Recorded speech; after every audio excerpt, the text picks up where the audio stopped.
Então, gente, tudo bem? Eu sou Daniele, uma das professoras da disciplina de Leitura e Interpretação.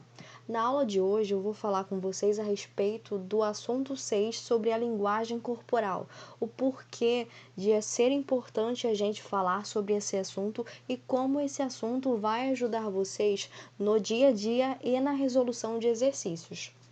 Começando aqui, definindo um pouco e falando sobre a linguagem corporal, a gente tem que a linguagem corporal está relacionada à comunicação não verbal, que é a comunicação não escrita, é a comunicação visual.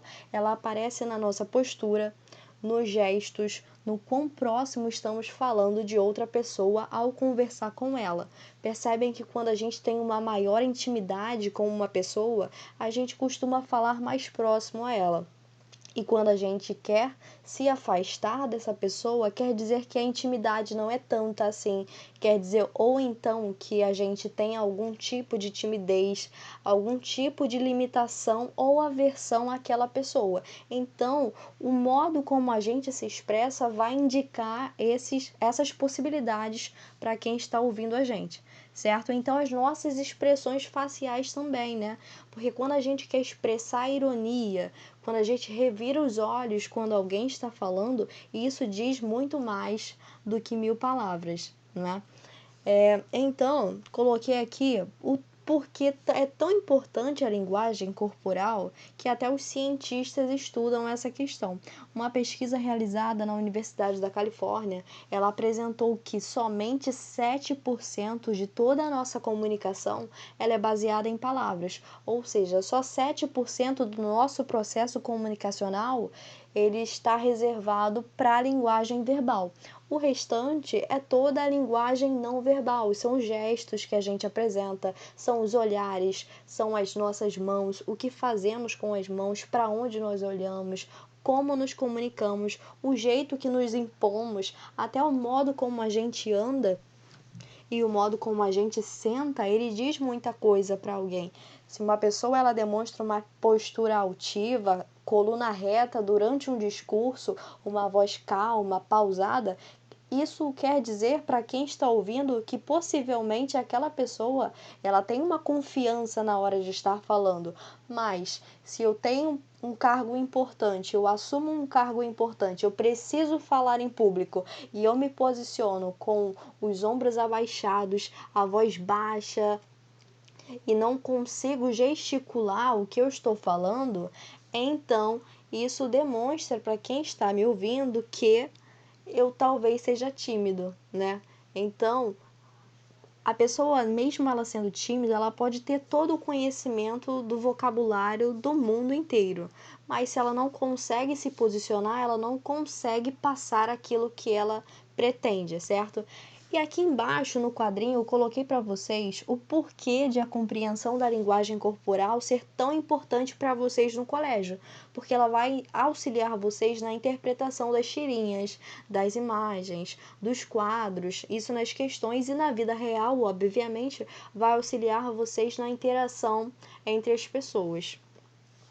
Continuando aqui, a gente tem vários exemplos que exemplificam como a linguagem corporal ela auxilia na nossa comunicação. Quando a gente está com desconfiança de algo, quando desconfiamos de algo, no geral, todas as pessoas que nós conhecemos, elas vão expressar exatamente essa mesma expressão da Hermione, do Homer e do Fry. Todo mundo vai franzir a sobrancelha e apertar o olhar quando a gente desconfiar de algo que não seja verdade, que alguém esteja mentindo, algo que a gente ouviu e esteja duvidando da palavra de alguém. Então, o olhar de desconfiança costuma ser esse, certo? A gente percebe que são 3 personagens diferentes, de 3 mundos diferentes, o mundo do cinema, desenho animado, certo? A gente também, vocês com certeza devem lembrar de vocês fazendo essa expressão, de algum familiar fazendo essa expressão, da mãe de vocês fazendo essa expressão quando você conta aquela história cabulosa e ela não acredita. Então, a linguagem corporal ela é universal e por isso ela é bastante estudada. Cada povo e cada pessoa residente no mundo possui uma forma diferente de se expressar. Cada pessoa pode expressar surpresa e desconfiança de determinada maneira, mas algumas características são bem intrínsecas a esse sentimento, que no caso, como eu grifei aqui para vocês, é essa sobrancelha franzida e o olhar apertado. Tudo bem?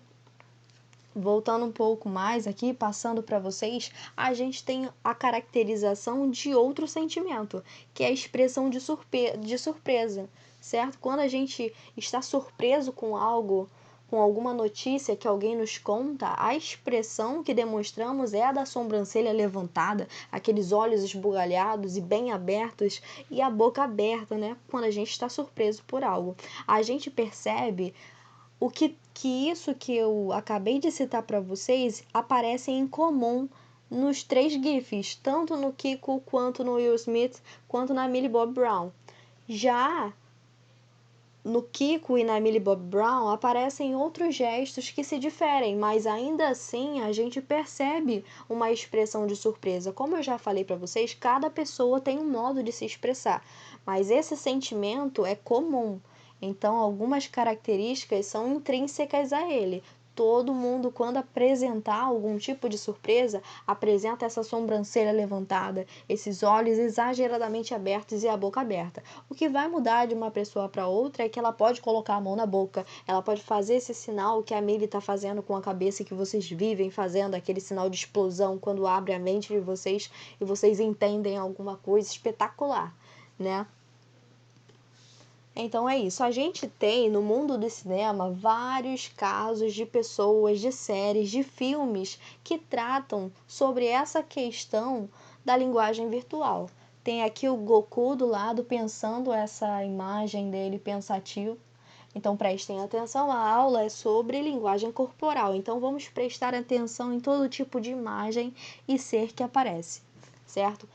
Voltando aqui, esse link aqui que eu trouxe para vocês é o link de uma série que ela vai tratar em sua totalidade sobre a linguagem corporal, que é Lie to Me, uma série americana de um cientista que ele, traduzida é Minta para mim, ele avalia as expressões das pessoas e com isso ele consegue identificar se essa pessoa está mentindo ou se ela está falando a verdade, certo?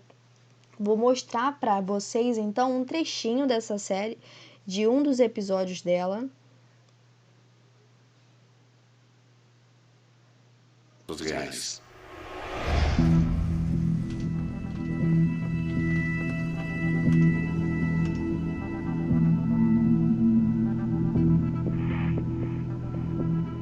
Instruí meu cliente a permanecer em silêncio.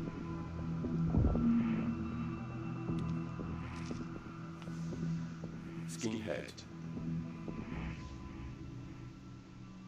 Ele não vai falar. Ah, tudo bem. Tudo bem, pessoalmente eu não confio muito nas palavras. Segundo as estatísticas, uma pessoa normal conta 3 mentiras em 10 minutos de conversa. E isso só as pessoas normais. Nós estamos estudando pessoas que pretendem explodir uma igreja de negros. O gráfico pode mudar. Não dá tempo para esse cientista conversar com o cara. Durante 4 horas não conseguimos nada. O FBI sabe que você tem planejado atentados em massa. Agora mesmo a polícia está vasculhando tudo nas 2 maiores igrejas de negros do estado. Poxa, o FBI entendeu errado. Nossa, que pena. Não é nenhuma dessas 2 igrejas. Quem sabe você queira uma igreja menor? Num subúrbio de negros. Isso é papo furado. Não responda. O que você me diz de começarem por Southbridge? Não, brincadeira. Nós vamos pular essa. Vamos nos concentrar em London. Você gostou dessa? É isso aí, London. Vamos na igreja de London. Essa acusação não tem fundamento. Como assim? Ele me disse. A polícia achou uma bomba de cano no porão da igreja de Lawton 1 hora depois. Um amigo do Departamento de Defesa disse que esse cara é um maluco. Dizem que ele passou 3 anos na floresta africana com tribos primitivas estudando sobrancelhas. A reação dele à minha declaração. Agora mesmo a polícia está vasculhando tudo nas 2 maiores igrejas de negros do estado. O que viram foi uma breve expressão de felicidade em seu rosto, embora fizesse muito esforço para esconder. Durou menos de 1/5 de segundo. É o que chamamos de microexpressão. Observem a boca dele. O suspeito está secretamente feliz quanto ao local que procuramos, indicando que erramos o local. Agora eu falo do plano novo e... Isso é papo furado. O clássico levantar de um ombro só. Tradução, não tenho a menor confiança no que acabei de dizer. O corpo contradiz as palavras. Está mentindo.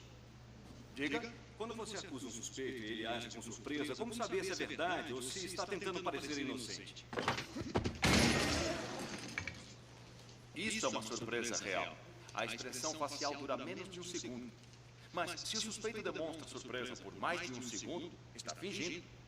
Está mentindo. Agora eu falei que seu alvo era, na verdade, Lawton e... Observe de novo. Desprezo ocultado. Uma dica pessoal, se virem essa microexpressão no rosto de seus cônjuges, seu casamento está chegando ao fim. Confiem em mim. Sim. Essas microexpressões não variam dependendo da pessoa? Vamos dar uma pausa aqui e vamos observar Kato Kaelin no julgamento de O.J. Simpson. Sr. Kaelin ganhou muito dinheiro por sua aparição em um programa de TV, não foi? Desprezo, desprezo, desprezo enorme. Vergonha, vergonha e vergonha. Desdém. Essas expressões são universais. As emoções são iguais, seja você uma dona de casa do subúrbio ou um terrorista suicida. A verdade está estampada em nossas caras. Numa distribuição Fox Film Brasil. Então, gente, espero que vocês tenham gostado dessa prévia desse vídeo. Voltando aqui para a nossa apresentação, falando sobre esse vídeo, vocês viram que as emoções e os sentimentos e a expressão humana, ela é estudada também, porque elas vão demonstrar como nos expressamos, o que queremos dizer. Quando a gente mente, alguma parte do nosso corpo, ele demonstra isso. Quando a gente é tímido, está com medo, alguma parte do nosso rosto, da nossa expressão vai indicar isso. Se eu estou com vergonha, se eu estou com medo ou ansioso por alguma coisa, a tendência é que eu fale de braços cruzados, cabeça baixa, curvada, a voz baixa, pouco impostada, certo? Mas se eu tenho confiança em algo, eu vou falar com altivez, com as palavras bem articuladas para que todos escutem exatamente o que eu quero dizer, certo?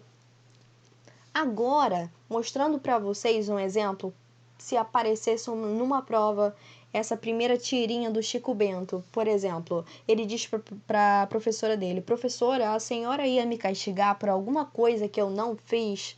Claro que não, Chico. Ainda bem, professora, porque eu não fiz a lição de casa hoje. Ele fala com o sotaque dele, o sotaque mineiro, e ele poderia, se ele fosse um aluno despreocupado, no primeiro quadrinho, ele poderia falar para a professora, na maior alegria, na maior malemolência, né? Aquele jeito de aluno malandro, mas não, ele chega todo encurvado, tremendo, vem o movimento da mão dele aqui, né? Tem essas duas listrinhas de quem desenhou a tirinha, a mão dele tremendo, ele suando frio, o olho meio cabisbaixo, meio triste, decepcionado com ele mesmo. Então a gente percebe que ele está com medo de falar com a professora. Então isso numa questão, analisar esses aspectos verbais, no caso, o que ele falou para a professora, e os aspectos não verbais, caracterizados pela linguagem corporal do Chico Bento, ajudaria vocês a interpretar as questões em uma prova, por exemplo, entenderam? No segundo quadro, a gente já vê que ele já levantou a postura dele, coluna reta, normal, os braços para fora, né, extrovertidamente. Ele já está aliviado, já está feliz porque a professora não vai ficar chateada com ele. E a professora parece surpresa, poxa, é isso, né, fazer o quê? Ele não fez o trabalho, certo? Então, gente, é isso. Espero que tenham gostado da aula, certo? A gente percebe agora, fechando com chave de ouro e analisando essa tirinha do Jacan, o sinal dele agradecendo. Ele não fala nada, mas só pela linguagem corporal dele a gente sabe que ele está agradecendo. É isso, pessoal. Tchau, tchau. Um beijo grande para vocês.